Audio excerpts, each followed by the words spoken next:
we've brought you back in again because you are feeding us with wonderful literary creations which are relevant to different themes in different months, different things that are happening.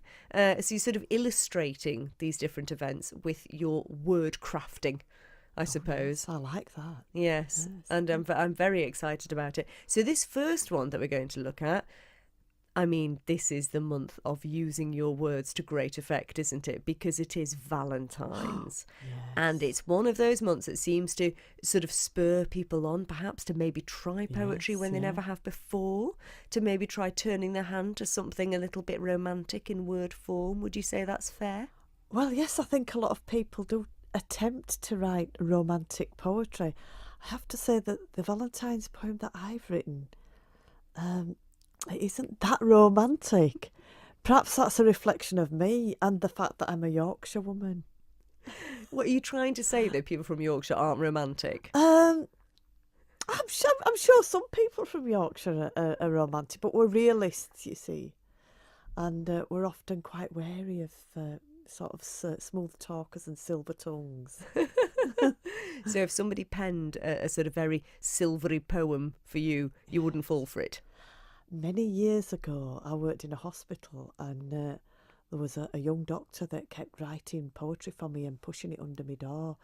And I absolutely freaked out and ran a mile because I just thought that's not normal, even though I love poetry. So you're going to do this one for us now. So tell us first of all what the poem is called, and then go ahead and read it for us. The poem is called A Yorkshire Valentine, and everything will become clear really about my view of Valentine's Day. It's not that I'm not that romantic, it's just that I don't like all the commercialism and the fact that you've got to spend loads of brass to impress people. Absolutely. And writing words. Yes, of course. Doesn't cost a thing. And I always say that I'm very cheap to run, you see. So, and I'm convinced that's why my husband married me, because I don't drink, don't smoke and don't eat meat. Yorkshire brew instead of champers. Tea, yeah. So Yorkshire tea. So he's not got to pay a lot out for me. So I think that was the attraction, to be perfectly honest. Love it. Well, Mrs Yorkshire, the baking bard, do take it away. Yes, A Yorkshire Valentine.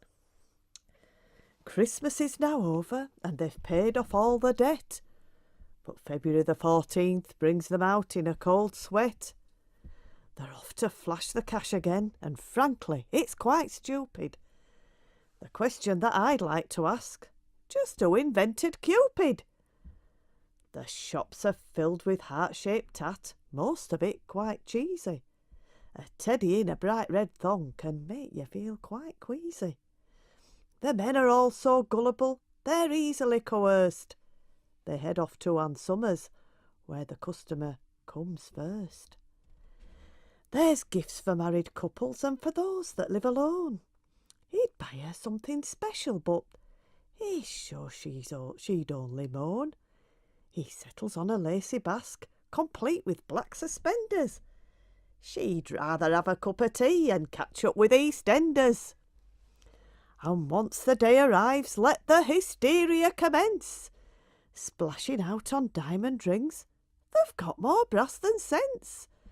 Proposals every hour, well, it's all just too romanticised. But call me a traditionalist, I find it too commercialised. Showing off their gifts and cards, they just can't wait to brag. Facebook full of sickly posts that make you want to gag. In days gone by, a card was sent and always signed Anon. All this tasteless showing off, it's just a massive con. Don't get me wrong, I like true love. You couldn't call me fickle. I'm not averse to romance or a bit of slap and tickle. But being a good Yorkshire lass, I'll give you some advice. Go shopping on the 15th when the chocolates are half price. Oh, you never fail to entertain. That is absolutely brilliant, Carol. And just for those who would like to know, let people know which one of your wonderful books that particular poem is in. Oh, that's in a book called A Slice of Humour. It's actually part of a trilogy of books. But that one's in the book called A Slice of Humour, available on Amazon and in all good bookshops too. So if that tickles your fancy this Valentine's Day, then you can perhaps purchase a copy of the book and give it to your loved one, and then you don't necessarily have to write the poetry yourself. It, yeah. There you go.